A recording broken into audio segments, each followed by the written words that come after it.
Yo, what's up, YouTube? It's been a couple years.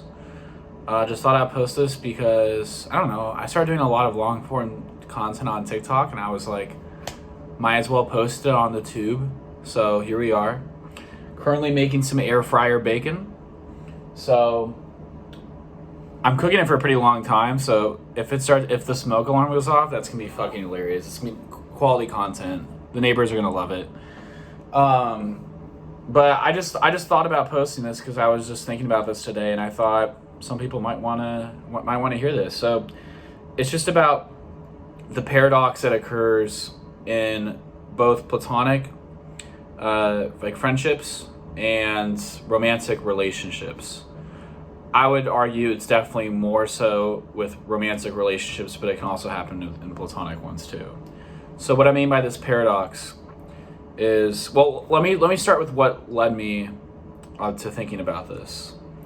Is that, there are some people who have completely abandoned the idea of doing a relationship. They're just like, I've gotten too fucked over in the past. I've given people too many chances, and I always, get hurt. And to a lesser degree, also with friends, there are some people that, they're pretty antisocial. They don't really want to make new friends. If they do, it's kind of just because they're thrown right in their face. And people make an argument that comes from a real world experience where they're just like, I've been screwed over so many times. Why should I even, continue to embark on this endeavor? So I think I have an answer to it. It's a little bit more complicated. It's not like a direct answer, but it kind of goes with this whole paradox. So here's what I mean.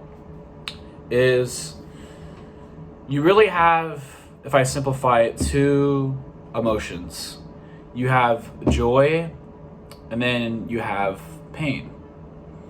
And the deeper you fall into a relationship or a friendship with someone, the greater potential for greater pain and joy.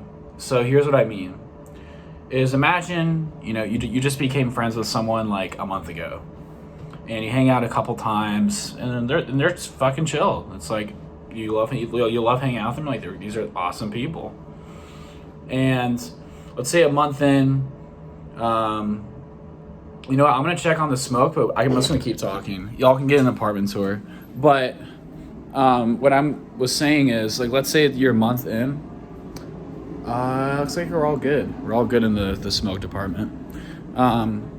You're not going to be as hurt if they betray you. So, for example, if you ask your friend that you've been friends with for a month, oh, hey, what's up? Want to hang out? And they're like, no, I'm tired. I'm going to stay in. Like, oh, no, I'm sick. And then, through the grapevine, you hear through a mutual friend, no, they went out last night.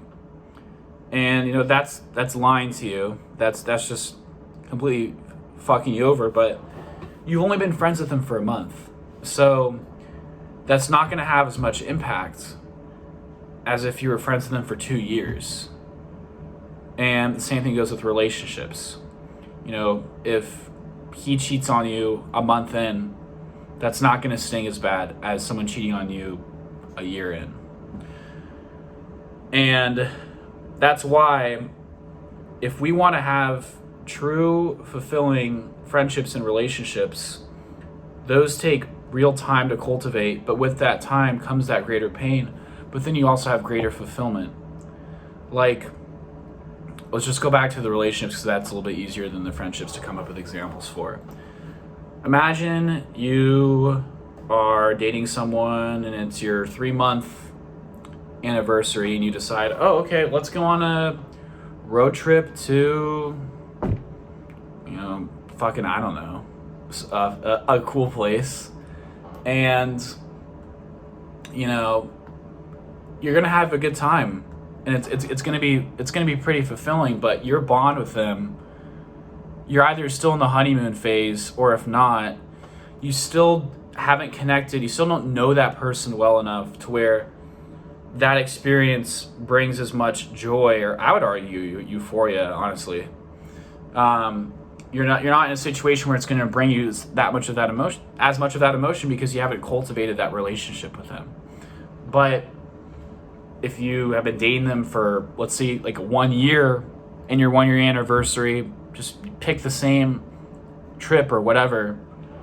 Since you have spent more time together and gone through more together and had more experiences together, you're more vulnerable and you're more susceptible to that euphoria.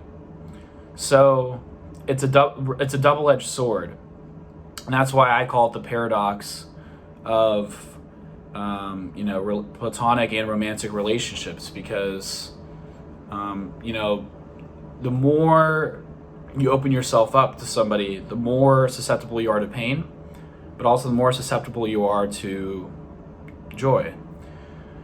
And really, so now to circle back to my answer, when people say, I just want to give up on relationships or friendships, and even if through personal experience you have good reason to, if we really look at what brings real fulfillment in life, it's other people. Those are the most fulfilling experiences, are with others. If you ask 10 people, name your top five moments of your life that brought you the most joy, I guarantee you 4 or 5 out of those would involve somebody else. If you ask the same group of people, name the 5 experiences that caused you the most pain, it most likely involves somebody else. Assuming it's not like physical pain, like you fall and you break your knee or something. I'm talking like emotional pain. So now to actually address the, why you shouldn't give up on relationships or friendships, is because if you want to get the most out of this life and make the most of what you have here in the time that you have to take those risks with people in order to get that level 10 level of, I think the word self-actualization, which is just like finding real purpose and meaning in your life. It's you can make a lot of arguments about purpose and meaning, but I think a lot of people would argue that subjectively it comes through the community that you develop with others.